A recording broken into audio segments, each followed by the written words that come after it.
warahmatullahi wabarakatuh. Bismillahirrahmanirrahim. Wassalatu wassalamu ala rasulillah. La hawla wa la quwwata illa billah. Allahumma salli ala sayyidina Muhammad wa ala alihi wa sahbihi ajma'in. Amma ba'du. Teman-teman sekalian yang saya sayangi, semoga kita selalu mendapatkan keberkahan di bulan Ramadan ini. Teman-teman sudah tahu belum kisah sahabat Nabi yang bernama Alqamah? Dikisahkan pada zaman dahulu ada seorang pemuda yang bernama Alqamah. Pemuda itu sangat rajin beribadah, rajin salat, banyak berpuasa dan suka bersedekah. Suatu saat Alqamah sakit keras. Istrinya pun mengirim utusan untuk memberitahukan keadaan Alqamah kepada Rasulullah. Rasulullah pun mengirim utusan sahabat untuk melihat keadaan Alqamah. Dan beliau berpesan, talqinlah ia untuk mengucap la ilaha illallah. Mereka pun berangkat menuju rumah Alqamah. Sesampainya di rumah Alqamah, ternyata Alqamah sudah dalam keadaan naza. Mereka pun segera mentalkinnya. Namun lisan Alqamah tidak bisa mengucap syahadat. Mereka pun segera memberitahukan keadaan ini kepada Rasulullah. Rasulullah pun bertanya, apakah dia masih mempunyai kedua orang tua? Ada yang menjawab, wahai Rasulullah, ada. Dia masih mempunyai seorang ibu yang sudah tua renta. Rasulullah pun mengirim utusan untuk menjemput ibu Alqamah. Sesampainya di rumah Rasulullah, Rasulullah pun bersabda, wahai ibu Alqamah, jawablah pertanyaanku dengan jujur. Bagaimana sebenarnya keadaan putramu Alqamah?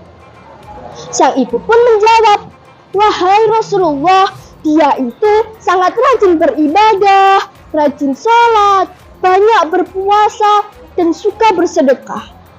Rasulullah pun bertanya kembali, lalu bagaimana perasaanmu kepadanya?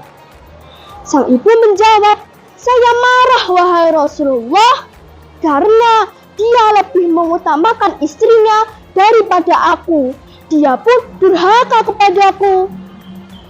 Rasulullah pun bersabda, sesungguhnya kemarahan ibu Alqamah lah yang membuat lisannya tak bisa mengucap syahadat. Rasulullah pun bersabda kembali, wahai Bilal, pergi dan kumpulkanlah kayu bakar yang banyak. Sang ibu pun bertanya, wahai Rasulullah, apa yang akan engkau perbuat? Rasulullah pun menjawab, aku akan membakarnya di hadapanmu. Sang ibu terkejut dan berkata, wahai Rasulullah, saya tidak tega melihat anak saya dibakar di hadapan saya. Rasulullah pun bersabda, wahai ibu Alqamah, sesungguhnya azab Allah lebih pedih dan kekal. Jika engkau ingin anakmu diampuni, maka relakanlah anakmu Alqamah kepada zat yang jiwaku berada di tangannya. Karena sesungguhnya salat, puasa, dan bersedekah tidak akan memberikannya manfaat sedikit pun jika engkau masih marah kepadanya. Sang ibu pun berkata, wahai Rasulullah, Allah sebagai saksi, para malaikat dan semua kaum muslimin yang hadir pada saat ini, bahwasannya saya telah meridai anakku Alqamah. Rasulullah pun bersabda, wahai Bilal, pergi dan lihatlah apakah Alqamah sudah bisa mengucap syahadat ataukah belum. Barangkali sang ibu hanya mengucapkan sesuatu yang bukan berasal dari dalam hatinya. Barangkali dia hanya malu kepadaku. Bilal pun pergi menuju rumah Alqamah. Sesampainya di rumah Alqamah, ternyata Bilal mendengar Alqamah mengucap syahadat dari dalam rumahnya. Alqamah pun meninggal pada saat itu juga. Rasulullah melihatnya dan memerintahkan untuk memandikannya, kemudian mengkafaninya, lalu beliau mensolatinya dan menguburkannya.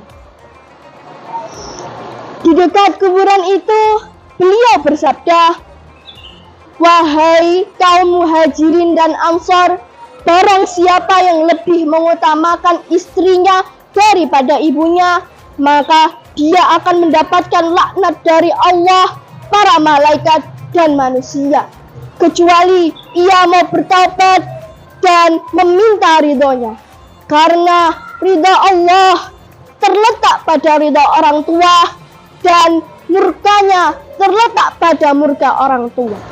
Nah, teman-teman, hikmah yang dapat kita ambil dari kisah ini adalah tidak ada manfaatnya beribadah, puasa, sholat, dan amal baik yang lainnya jika seseorang masih suka menyakiti hati kedua orang tuanya dan durhaka kepada mereka, kecuali dia mau bertaubat dan memperbaiki sikap. Dan kita dapat melihat bagaimana kasih sayang seorang ibu kepada anaknya. Walaupun hati ibu sudah tergores suka, dia tetap mau membuka hatinya untuk memaafkan anaknya karena tidak mau melihat anaknya sengsara. Semoga kita selalu berbakti kepada kedua orang tua ya kita teman-teman, terutama ibu, karena ridha Allah terletak pada ridha orang tua dan murka Allah terletak pada muka orang tua. Akhir kata, wassalamualaikum warahmatullahi wabarakatuh.